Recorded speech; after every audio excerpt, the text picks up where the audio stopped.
All right. So before I start this talk, I thought, okay, why not start with a story or an incident in my life that actually woke me up. I guess that would be the right word for it. So this was back in 2012. So I just completed 3 years as an engineer, as a software developer in an organization, and we had this. So we had an office in the US, and we would have our colleagues and teammates from there flying down regularly and spending time in our offices and then going back. So during this journey, one of my team members actually came down, and as a tradition in our India office, what we do is we always take them out. We take them out for shopping, we take them out to show our city, and so one of my colleagues had come down, and we decided, okay, why not take her out to this nice marketplace and maybe get some Indian food, right? So we went to this place. So I was in the car, we took her to that place, I dropped her off at this place where she could shop for something, and I just left her for a bit to go and park my car. And when I was coming back, there was a lot of commotion. And then I was just trying to figure out what happened. And I could see at a distance, the lady was standing in the middle with almost 6 to 7 children, ranging from, I would say, 8 years old to 14 years old, around her, and trying to grab at her dress, her bag, and I was like, okay, something needs to be done. I ran into action. I somehow extracted her from there. We got into the car and we drove back. And throughout this entire journey, I could see she was visibly shaken.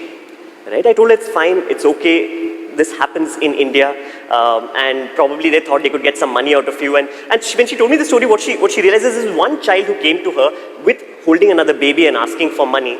And she felt like she wanted to give something, and she didn't know Indian currency. She took out a 500 rupee note. And seeing that, everybody came and wanted a 500 rupee note too. And then I told her that it's a huge amount of money. That's a huge amount of money, and that's probably why that happened. But through the rest of the day, I could actually see during meetings, during conversations, she was still visibly shaken. And towards the evening, she was in tears. So I actually went down and I spoke to her, like, it's fine, it's okay. But what she actually told me shocked me, because I thought she was more distraught about that whole experience of children kind of attacking her. But what she told me was, how can somebody leave children in the street like that? And how come nobody cares? Right? And for me, when I was driving back home that day, the only thing I could think about is, why does this not shock me? Why did it take somebody to see somebody else being shocked for me to realize that this is not normal? This is not how things are supposed to be, right? And the more time I spent, I realized that in a country like India, we've been so immersed into environments where social injustices are so rampant that the things that should shock us into action don't anymore. And we automatically come into this bubble of apathy where, yeah, it's India, it happens here, right? And for the next 3 months, I was in this I would say emotional turmoil where I was like, I have to do something about it. How can I not contribute? How can I not take an active role in solving these problems? And I guess that's when my journey into Make a Difference started. I joined this organization called Make a Difference, and this is an organization that works with children in shelter homes. These are children who've been either rescued or they are not safe in their own homes, and they end up in an environment like a shelter home.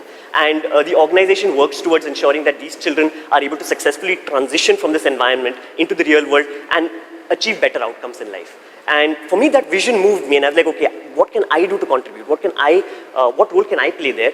And within 2 weeks of joining the organization, I was in a classroom at a shelter home with 8 boys. This is my class. So with 8 boys in my class, and this was the experience was incredible, because every week I would go there with a lesson plan, armed with a lesson plan, with how am I going to captivate my audience. My class was my audience. How am I going to ensure that they learn, they grow?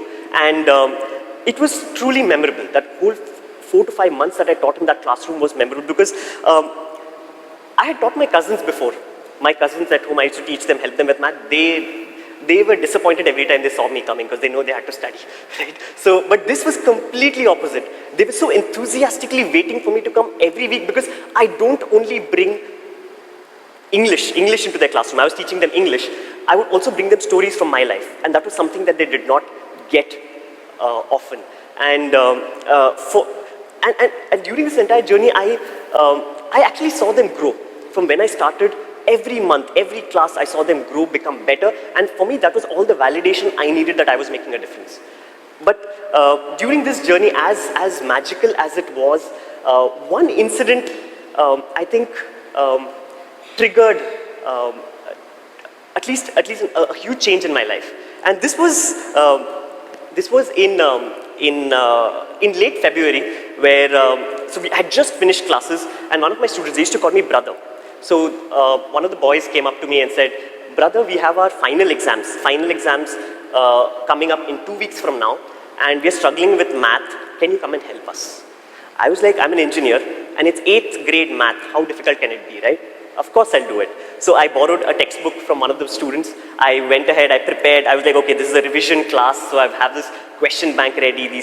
So I was prepared. I was armed, like, okay, I'm going to go there and do a quick revision and come back. So next day after work, I ended up at the shelter home, and we are in class. So these are boys sitting here, and there are more boys who joined in because they were all struggling, so they all joined in that class. And we were dealing with geometry and reflections. So I'm not sure how many of you dealt with, are doing that right now, but this was the problem that I put up on board, just to see where they are right now. This was some problem with how many reflections are there based on some mirror. Yeah, I forget that, but this was the problem. So on the board, I wrote 360 divided by 60. And I turn back and I see blank faces. I was like, okay, this is not what I expected. I thought people will come in, attempt, and go wrong, then I'll correct it. Then I figured maybe the numbers look too big, right? 360 is like a big number, and they might not know how to do this. So I removed the zeros. I was like, okay, now 36 divided by 6, this should be doable. And one of them will come now and solve this problem. Again, blank expressions, right? So now I was worried, what's happening? Then I realized, okay, maybe that by, that sign, they don't know that sign, so let me change that sign. So I explicitly wrote 36 divided by 6. And seeing my predicament and the fact that I was struggling, one of the boys bravely walked up, came to the table, took a chalk, stared at the board for some time, looked at me, and what he asked me next, he asked me, what is division? Right? I felt my knees go weak, because it was not like how to divide. They asked me, what is division? And I was like, they have exams in 2 weeks from now. And they asked, 8th standard, they're asking me what is division. And I took some time to gather myself, like, what do I do in class now? My plan is obviously out of the window. And what I thought I'll do in the class is out of the question now. And so for me, when I was heading back home that day, one thing I realized is that the school system and the shelter system is completely letting them down. So what we are trying to do is, I go week on week trying to teach them English, and by the end of it, we will have this group of students who can speak amazing English, but cannot clear 10th grade. And that is the bare minimum level of certification that we have in our system, and children are not able to do that. So what kinds of future are we going to set them up for? And for me, that was a big trigger, and I realized I had to do something. And over the next, late that year, in 2013, that year, I quit my job at that software company, and I joined Make a Difference full-time to start an after-school support program. So it was a program designed to ensure that children receive that extra care and attention, that they can actually keep pace with their schoolwork and at least get a 10th pass certification. That was something that I wanted to do. And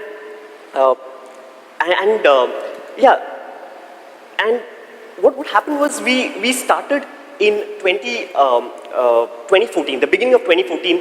We were there in 2 cities. We were supporting around 60 children with around 30 volunteers. So this was almost like a pilot, something that we were testing out. And we saw amazing results. We saw children were actually responding in classroom. They were learning, they were doing well.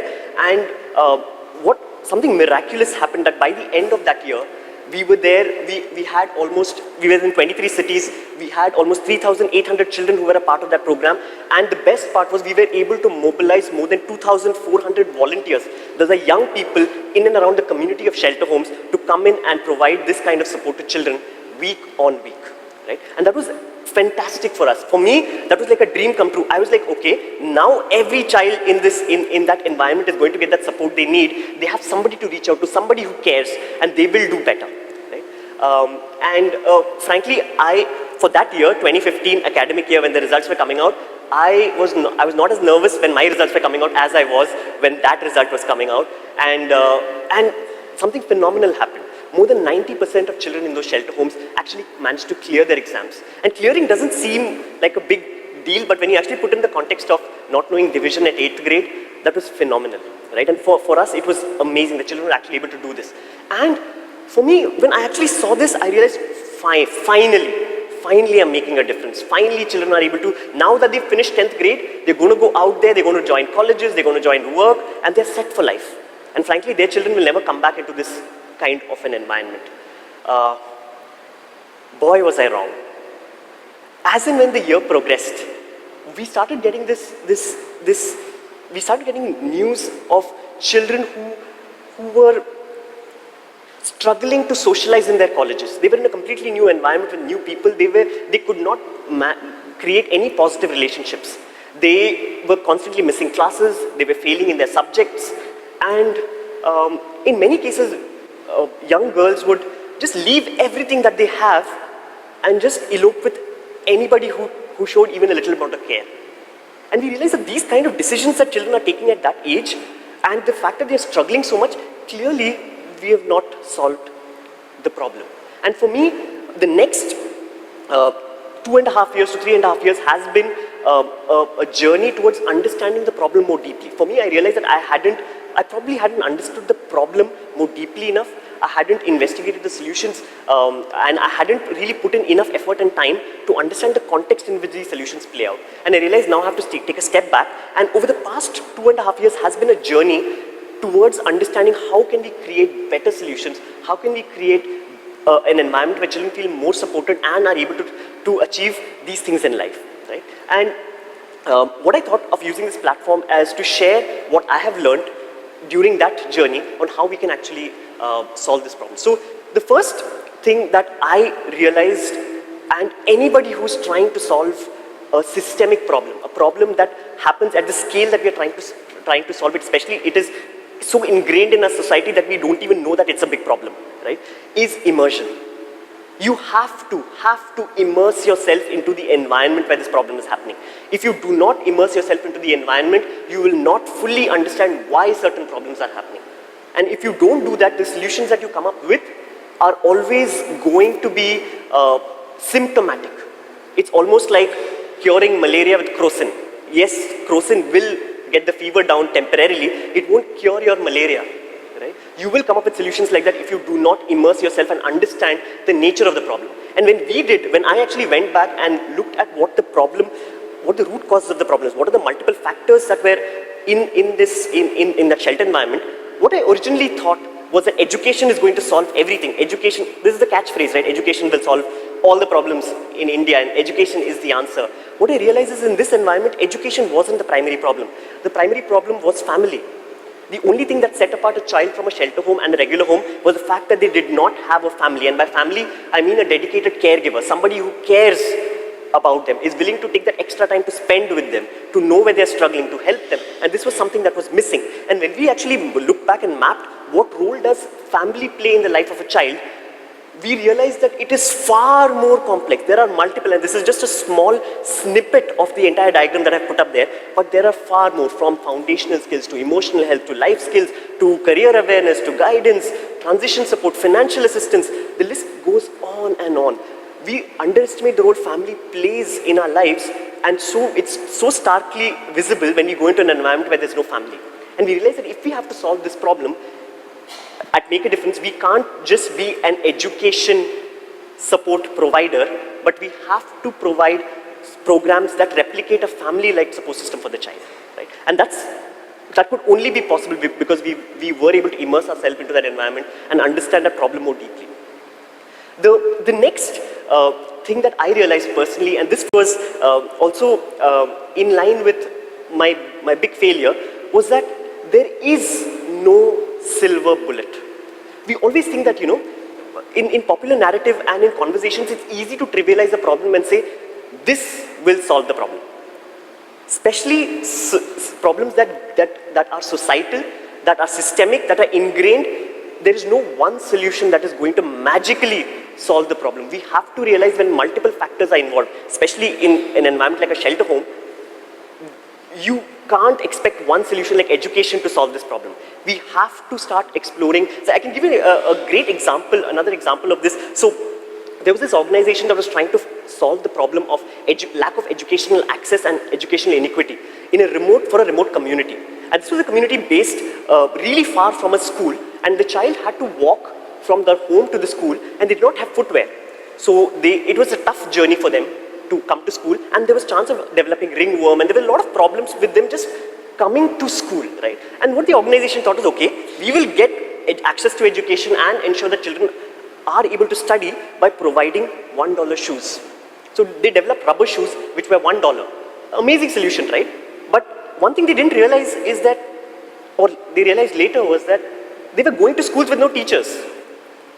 They were going to schools where the infrastructure is falling apart. Now, they were providing a solution which is extremely crucial. But without looking at all the factors that are causing this problem, that solution by itself will not work. And this is something that we've recognized, and when we actually look at the needs that are there in that environment, we have to realize that education alone won't solve that problem. You have to look at the complex set of needs that are there, and you have to start developing those solutions, and that's something that we've just started doing. Right? Now, the third learning that I actually wanted to share was the moment you look at a picture like that, where you have so many factors. So as an individual or as an organization, when I go out there and I look at all these factors, and I realize, wait a minute, this is way too much. This is not what I signed up for. How the hell am I going to solve all these problems? And the knee-jerk reaction is, okay, because I can't solve all these problems, let me solve one problem. Because I can't create all of these solutions, let me do one thing, and I'll do it really well. The fallacy of that is that whatever you create will not lead to that end impact, because there are multiple factors that actually cause these problems. And what I want to do right now is I want to break that myth of complexity. Things only look complex because we try to solve them at a very short time. And I'll give an example for that.